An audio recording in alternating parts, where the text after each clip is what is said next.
कहता हूं सच कि झूठ की आदत नहीं मुझे। अस्सलाम वालेकुम दोस्तों, कैसे मिजाज हैं आपके? भाई आज एक दिलचस्प सवाल मेरे सामने आया तो दिल में ख्वाहिश जागी कि आपसे गुफ्तगू की जाए। सवाल कुछ यूं है कि क्या मुल्हिदीन जन्नत में दाखिल हो सकते हैं? यूं कह लीजिए कि कोई मुल्हिद, कोई दहरिया, कोई एथियस्ट, यानी वो शख्स जो कि खुदा के वजूद का मुनकिर है, यानी ये नहीं मानता कि इस कायनात को या हमें किसी ने बनाया है या वो किसी के सामने जवाबदेह है, एक ऐसा इंसान भी क्या रोजे कयामत जन्नत में दाखिल हो सकता है? कुछ सूरतें ऐसी हैं, कोई गुंजाइश ऐसी है? तो ये वो सवाल है जो सामने आया और इस पर बात करेंगे। लेकिन कबल इसके कि इसके जवाब की जानिब जाएं, मैं ये चाहता हूं कि दो मजीद सवालात को इसी से मुंसलिक कर दूं, क्योंकि वो भी पूछे जाते हैं। यानी पहला सवाल तो यही हो गया कि क्या मुल्हिद जन्नत में जा सकते हैं। दूसरा सवाल ये होता है कि क्या गैर मुस्लिम जन्नत में जा सकते हैं। यानी गैर मुस्लिम मुल्हिद हो, ये जरूरी तो नहीं है, हो सकता है वो ईसाई हो, यहूदी हो, खुदा पे यकीन रखते हैं लेकिन दीगर मजाहिब से ताल्लुक रखते हैं, तो क्या वो जन्नत में जा सकते हैं? और तीसरा सवाल यह कि अगर एक शख्स के पास पैगाम नहीं पहुंचा इस्लाम का और उसने इस्लाम कबूल नहीं किया, तो क्या वो जन्नत में जा सकता है? तो ये तीन सवालात हो गए, तो इन पर बात करते हैं, लेकिन इसकी तरतीब उलट लेते हैं। यानी पहले जो है ना, इस तीसरे सवाल से शुरू करते हैं कि क्या एक शख्स जन्नत में जा सकता है अगर वो इस्लाम कबूल उसने नहीं किया, ठीक है, और उस तक जो है वो पैगाम दुरुस्त नहीं पहुंचा, उसके पास कोई वैलिड एक्सक्यूज था, जिससे कि शरीयत में कहा जाता है शरई उज़्र, ठीक है, यानी कोई शरई उज़्र उसके पास ऐसा था जिसकी वजह से वो इस्लाम को नहीं कबूल कर पाया। ठीक है, हो सकता है उसको इतनी उम्र ही नहीं मिली। ठीक है, हो सकता है अभी आप जो मुझे सुन रहे हो, आपकी 30 साल हो उम्र, 25 साल हो, 35 साल हो, उसकी बेचारे की 16-17 साल में डेथ हो गई, तो उसके पास उम्र की रियायत अल्लाह ताला उसको देंगे। ठीक है, क्योंकि आप जानते हैं कि एक बात जो तय है, यानी जिसके अंदर कोई इख्तिलाफी राय नहीं है, वो ये है कि अल्लाह ताला अल आदिल है। अल्लाह ताला अदल करेंगे। और अल्लाह ताला के नामों में जहां अल खबीर है कि वो सबकी खबर रखते हैं, वहां अल लतीफ भी है कि वो माइन्यूट डिटेल्स जानते हैं। यानी अल्लाह ताला जो है वो बिल्कुल माइक्रोस्कोपिक लेवल पे जाकर, ठीक है, बिल्कुल नीचे जाकर जो है ना, वो ये देखेंगे कि भाई किस शख्स की नीयत में क्या है और उस हिसाब से फैसला करेंगे। लिहाजा दो शख्सों का एक ही तरीके का इम्तिहान नहीं होगा। यानी ये देखा जाएगा कि अजीम को कितनी उम्र मिली, मिसाल के तौर पे, या अजीम ने क्या मुस्लिम घर में आंख खोली कि गैर मुस्लिम घर में आंख खोली, या अजीम को क्या सलाहियतें देकर हमने इस दुनिया में भेजा, उसे क्या मौके मैसर आए। अच्छा, जो मौके मैसर आए उसको अवेल करने के लिए अजीम ने क्या एफर्ट की, ठीक है, अजीम को क्या सेहत हासिल थी, अजीम के साथ कोई बड़े मामलात तो ऐसे नहीं हुए कि जिसकी वजह से उसकी जहनी हालत मुतासिर थी, वगैरह वगैरह वगैरह। तो ये सारे मामलात, इंसान की जिंदगी बड़ी कॉम्प्लेक्स है, तो अल्लाह ताला यानी अल लतीफ इन सारी माइन्यूट डिटेल्स को देखकर ये फैसला करेंगे कि जिसका मुकदमा पेश किया जा रहा है वो किसी रियायत का मुस्तहिक है या नहीं है।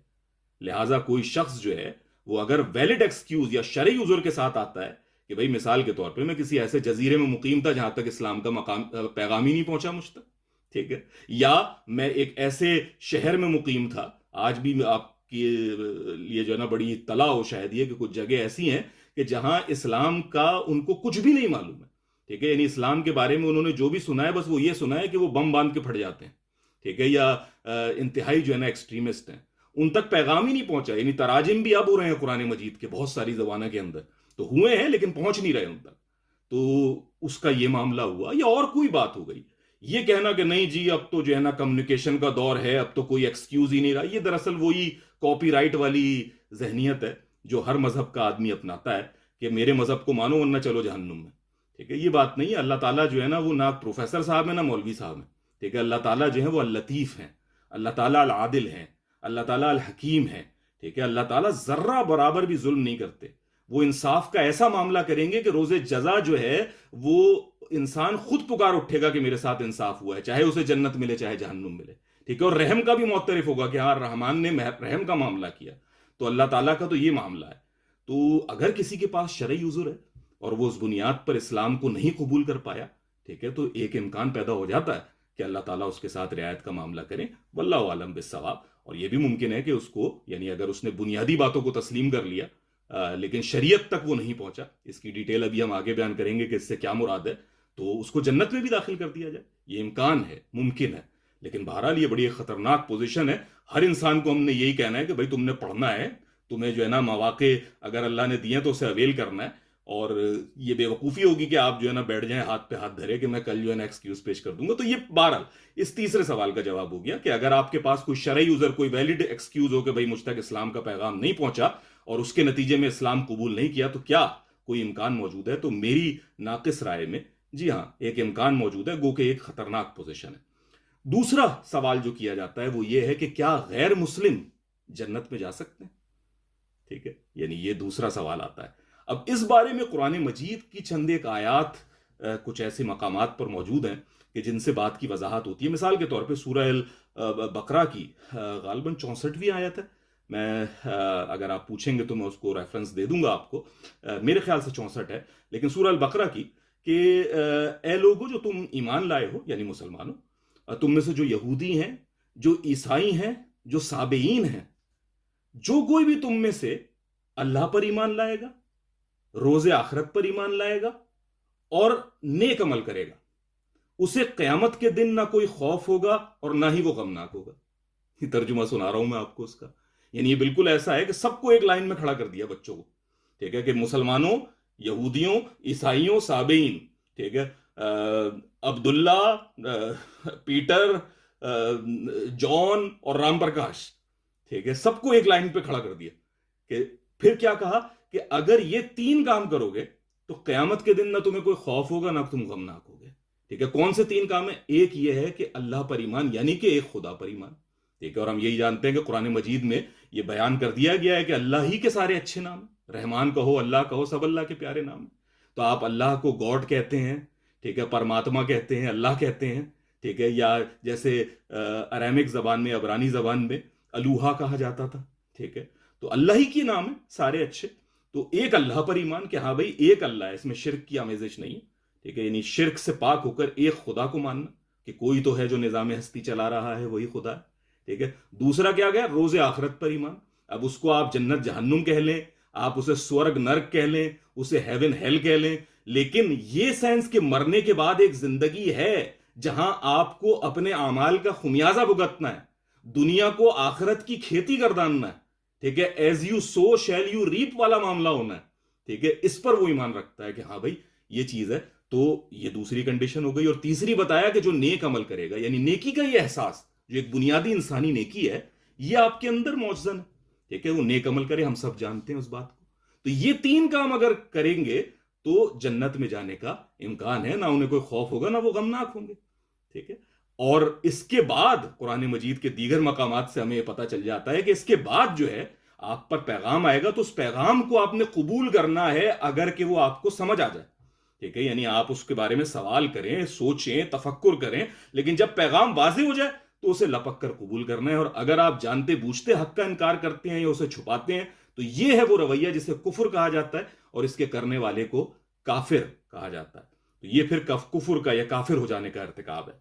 ठीक है, तो यानी बाद में चाहे वो रिसालत का मामला हो, ठीक है, या जो है ना वो दीगर शरई उमूर का मामला हो, या और कोई इस तरीके के मामले हो जो इन तीन मामला से जुदा हैं जिनका आयत में जिक्र हुआ है, तो वो सारे जो हैं वो आप पर पैगाम आया और आपने उस पैगाम को परखा, कोशिश की, समझ आया और आपने कबूल कर लिया।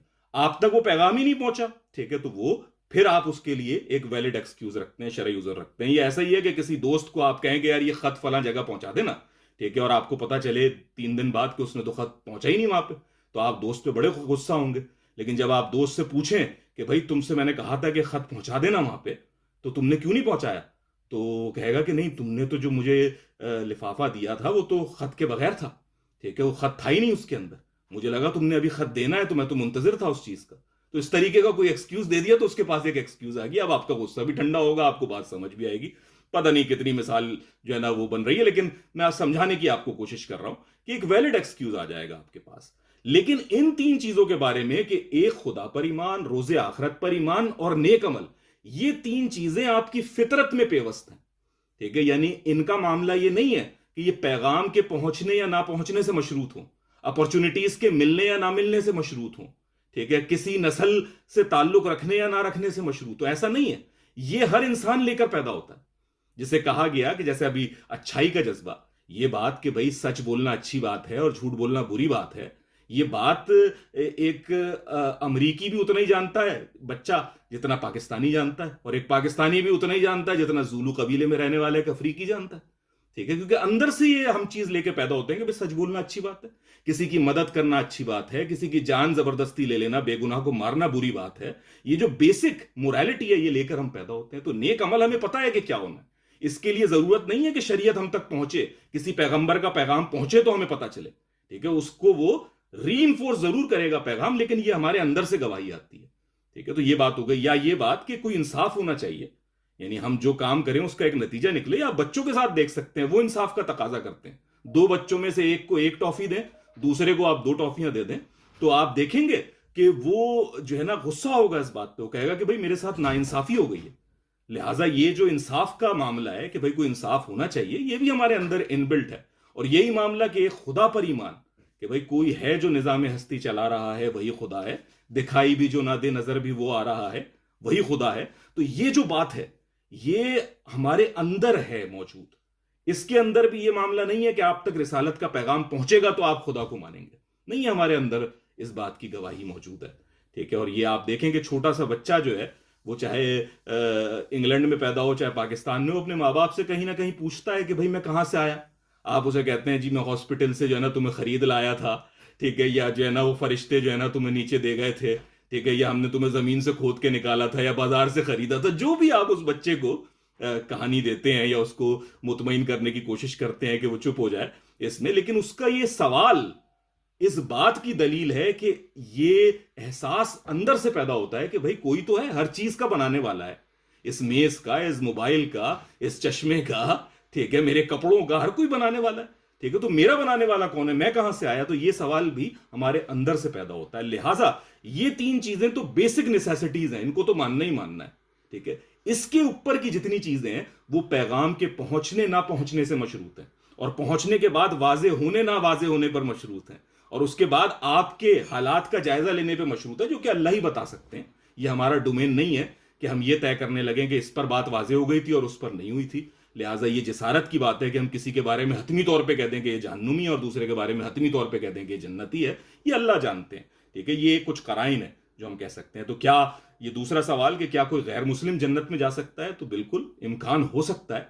गो के आज की दुनिया में ये बहुत मुश्किल है कि किसी तक पूरी तरह से पैगाम ना पहुंचे, कि वो एफर्ट भी करे और उस पर इस्लाम वाजे ना हो। तो ये बहुत मुश्किल हो गया है किसी के लिए कि वो इस उज़ुर को पेश कर सके। शायद पिछली उम्मतों में ये निस्बतन आसान हो, लेकिन बहरहाल इसकी एक गुंजाइश मौजूद है। अल्लाह ताला देखेंगे, ठीक है, कि किसका क्या मामला है, किस तक पैगाम पहुंचा, किसको कितनी उम्र मिली, क्या वसाइल हासिल हुए, वगैरह वगैरह वगैरह। तो ये दूसरा सवाल हो गया।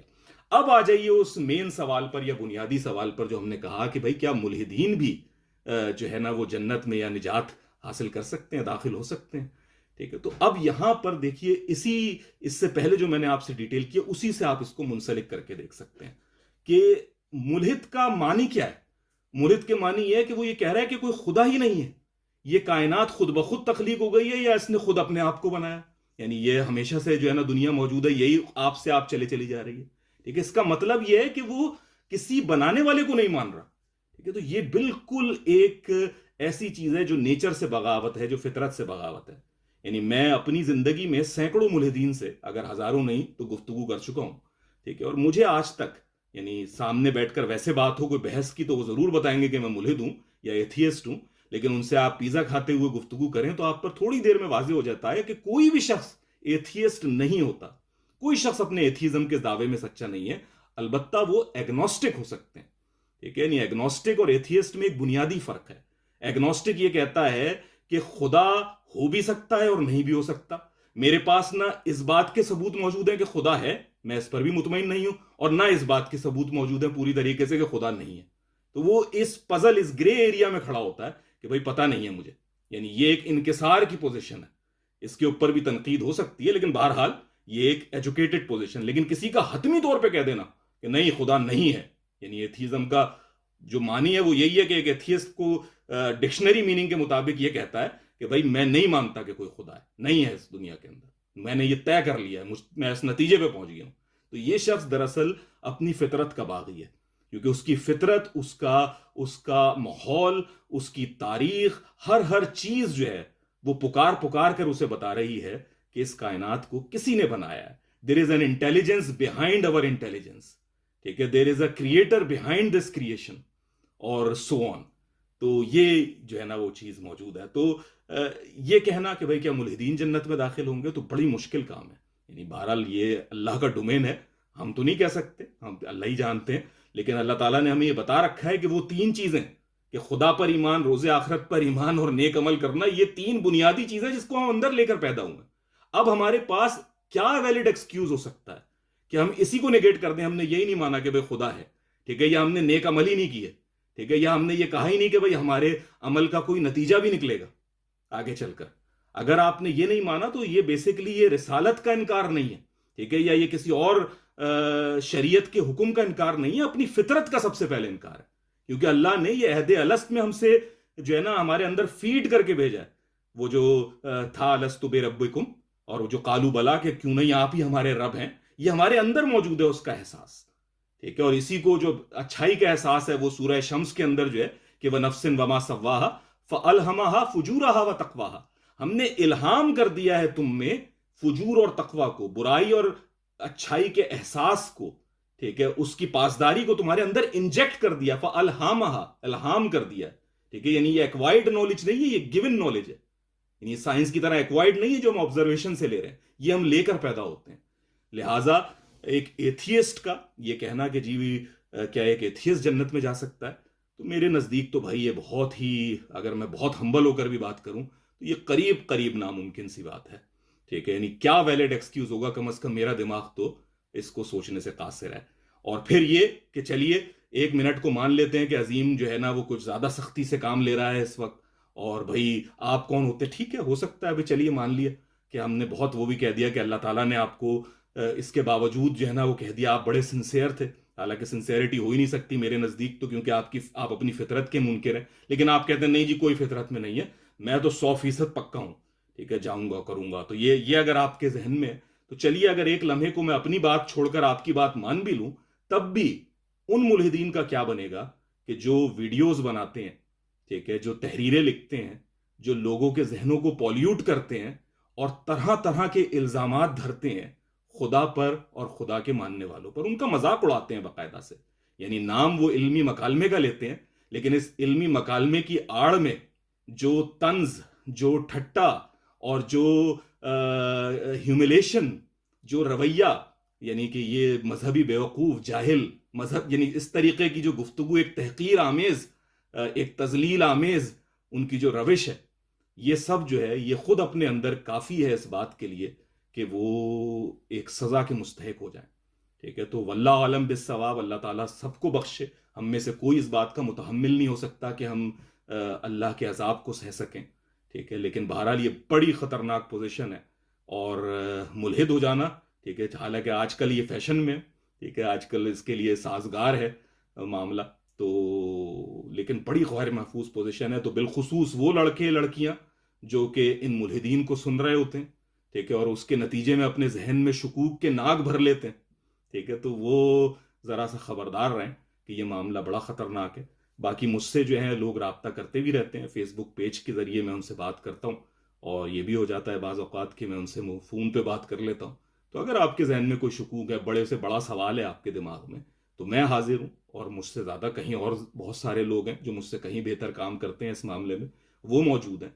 तो उन सवाल के जवाब पाइए, लेकिन ये कि खबरदार हो जाइए, ये पोजीशन जो है वो एक गैर अकली, इर्रेशनल पोजीशन भी है, अपनी फितरत की भी नफी में है, और ये मेरे ख्याल से सबसे ज़्यादा गैर महफूज पोजीशन है, जो कि इंसान को इस्तकबार की जगह पर खड़ा कर देती है, तकब्बुर के मकाम पर ले आती है, और एक मुतकब्बिराना लहजा आपको मुल्हिदीन की ज़बान से छलकता भी है। ये मेरे ख्याल से हर शख्स जो इनको सुनता रहा है वो इस बात की किसी ना किसी दर्जे गवाही देगा, मेरा अपना ख्याल है। बहुत सा ख्याल रखें अपना, अल्लाह ताला आपको खैर का मरकज़ बनाए, आपको भी खैर अता फरमाए, खैर कबूल करने वाला बनाए, और लोगों में खैर तकसीम करने वाला बनाए। आमीन सुमा आमीन। अगली वीडियो तक के लिए अस्सलाम वालेकुम व रहमतुल्लाह।